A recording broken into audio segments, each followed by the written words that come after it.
Imaginez ceci, l'Empire romain, la machine militaire la plus puissante de l'Antiquité, marchant sans relâche à travers l'Europe. Les légions avançaient sur des nations conquises, tandis que le monde tremblait sous le poids de leurs forces. Personne ne pouvait les arrêter, pas même eux-mêmes. Mais que se passe-t-il lorsque l'ennemi ne vient pas des plaines ouvertes, mais du cœur d'une dense forêt, où le brouillard couvre les yeux et le terrain devient un piège mortel? En l'an 9 après Jésus-Christ, Rome a affronté une catastrophe qui allait changer le cours de son histoire. Autrefois, Rome pensait que rien ne pourrait arrêter son avancée. Mais lors d'une nuit sombre, au cœur de la jungle germanique, cette invincibilité s'est effondrée. 3 légions romaines, accompagnées de 20 000 hommes, marchaient vers leur dernière bataille. Et qui était l'ennemi? Un prince germanique, élevé parmi eux, qui connaissait leur tactique mieux que quiconque. Comment cela s'est-il produit?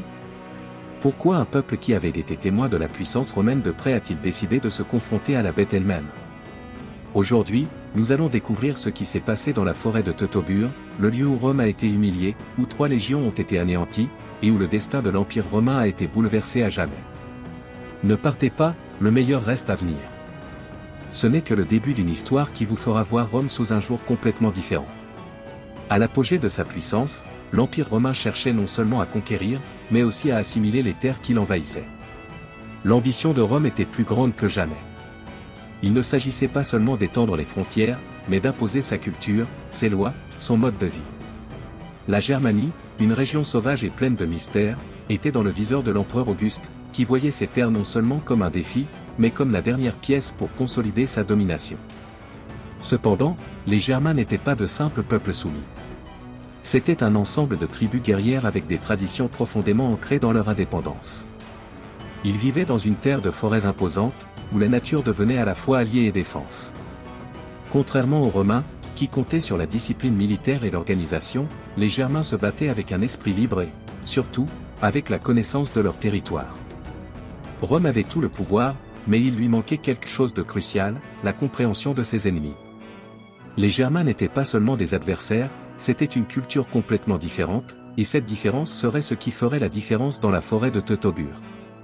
Arminius n'était pas un inconnu pour les Romains. En fait, il avait été élevé à Rome, un prisonnier de guerre devenu citoyen. Il parlait latin, comprenait les coutumes et les tactiques romaines, et avait servi comme officier dans les légions. Mais sous son apparence de loyauté, il y avait une étincelle de ressentiment qui brûlait intensément. Né en Germanie, Arminius avait été remis comme otage lorsqu'il était enfant. Rome l'avait traité comme l'un des siens, lui offrant des privilèges et une formation militaire. Il avait gagné la confiance de Varus, le commandant romain, qui le considérait comme un allié essentiel. Cependant, la véritable loyauté d'Arminius n'a jamais été envers Rome. Son véritable destin était de libérer son peuple, et pour cela, il avait besoin de plus que des forces, il avait besoin d'une occasion. Cette occasion est arrivée lorsqu'il a gagné les faveurs de Varus, qui lui faisait une confiance totale. Arminius est devenu son conseiller militaire, et c'est alors qu'il a commencé à tisser son réseau de trahison. Connaissant parfaitement les stratégies romaines, les forces et les faiblesses de leur armée, il a planifié une embuscade qui allait changer le cours de l'histoire. L'automne de l'an 9 après Jésus-Christ arriva avec une certaine confiance pour les Romains. Sous la supervision de Varus, les 3 légions marchaient vers leur destin, sans savoir qu'elles marchaient droit vers leur perdition. L'armée romaine, l'une des forces les plus disciplinées du monde, avançait avec assurance, croyant que leur mission était simple, réprimer une révolte mineure dans le nord. Mais Arminius avait d'autres plans. Habilement, Arminius convainquit Varus de modifier leur itinéraire. Au lieu de prendre le chemin connu, sûr et ouvert, les Romains s'aventurèrent dans une zone inconnue, la forêt de Teutoburg. Un endroit énigmatique, rempli de boue, de marécages et d'arbres qui bloquaient la visibilité. Le terrain, parfait pour une embuscade, est très différent du terrain propre et ordonné auquel Rome était habituée. Malgré les avertissements de certaines tribus germaniques fidèles à Rome, qui tentèrent de prévenir Varus du piège qui se préparait, il écartait les risques. Confiant en son conseiller, et ignorant que cet homme tissait sa chute, il marcha vers ce qui serait sa perdition. La forêt de Teutoburg n'avait jamais vu quelque chose d'aussi spectaculaire que ce qui allait se produire. Depuis la brume épaisse, les premiers échos de guerre furent perçus avant que l'armée romaine ne puisse se préparer. Soudain, une pluie de javelots et de flèches tomba sur la colonne romaine. Il n'y eut pas de cri de guerre, seulement le bruit assourdissant des armes traversant l'air et l'impact des projectiles sur les rangs romains. Le chaos éclata en quelques secondes. Les Romains, habitués aux batailles en terrain ouvert, n'étaient pas préparés à combattre dans un terrain aussi traître. Leurs formations ordonnées se brisèrent, et à la place, la confusion s'empara des légions.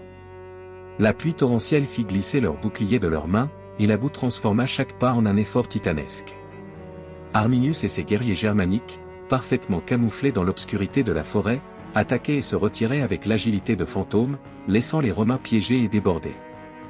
Le terrain, étroit et couvert d'arbres, empêcha les Romains de se déployer comme ils en avaient l'habitude. L'armée romaine, conçue pour la bataille en terrain découvert, se retrouva réduite à un combat désespéré, corps à corps, sans forme ni ordre.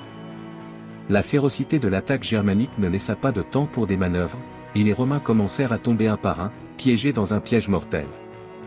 À mesure que le combat s'allongeait, le désespoir commença à prendre le contrôle. Les légions romaines, autrefois fières et redoutées, luttaient désormais pour survivre sur un terrain qu'elles ne pouvaient pas contrôler. La pluie incessante et la boue continuaient d'épuiser leurs forces, mais le pire restait à venir.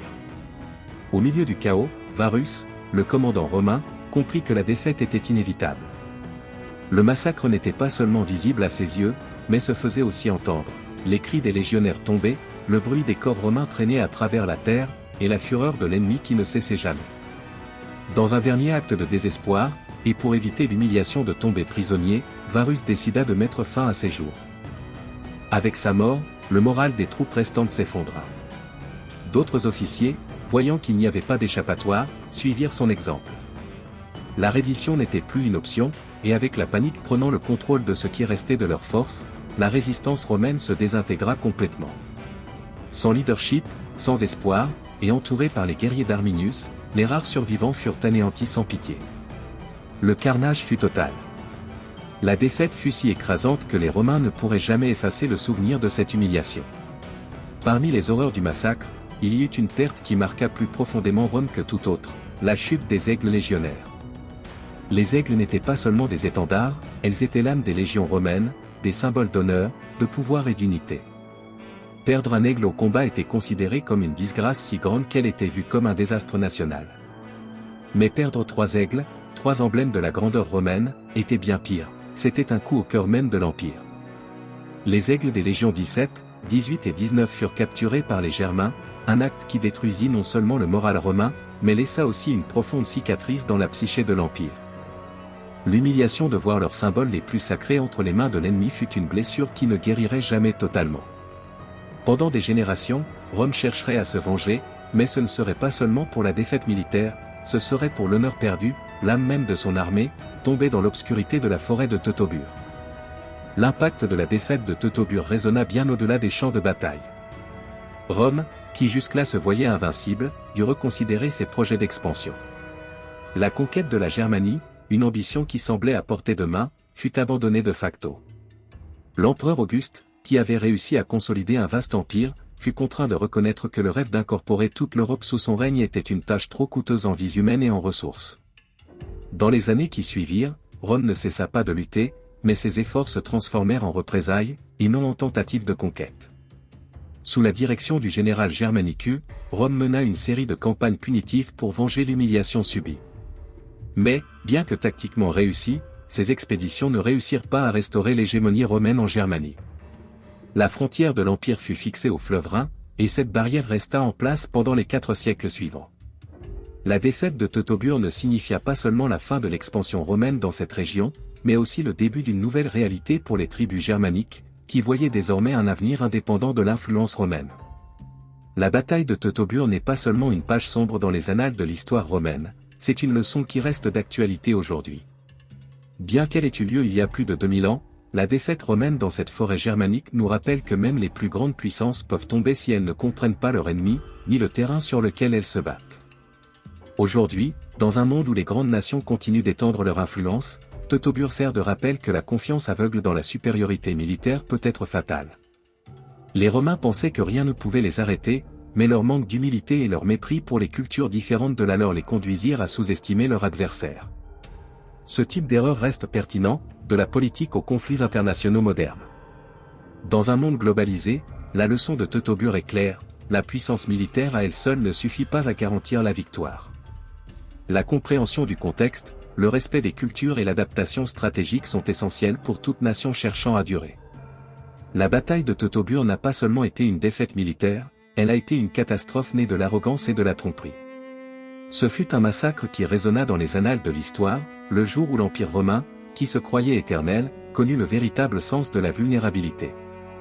L'anéantissement de 3 légions, la perte des aigles sacrés et le traumatisme dans la psyché romaine scellèrent le destin de l'expansion en Germanie Mania et fixèrent une frontière qui perdurerait pendant des siècles. Teutoburg est un rappel brutal que l'intelligence et la connaissance du terrain peuvent surmonter la force brute. C'est un exemple clair que même l'empire le plus puissant peut tomber dans le piège le plus simple si la confiance aveugle obscurcit son jugement. Si cette histoire de catastrophe et de résistance vous a marqué, et que vous osez explorer les moments cruciaux qui ont défini le destin de Rome, vous êtes au bon endroit. Sur cette chaîne, nous déterrons les batailles qui ont changé le cours de l'histoire, les figures qui ont défié le destin et les secrets cachés dans la poussière du passé. Merci de nous avoir accompagnés dans cette aventure historique. Si vous êtes allé jusqu'au bout, votre curiosité est ce qui maintient vivante cette exploration du passé. Assurez-vous de vous abonner à cette chaîne et d'activer la cloche, vous ne voudrez pas manquer la prochaine histoire.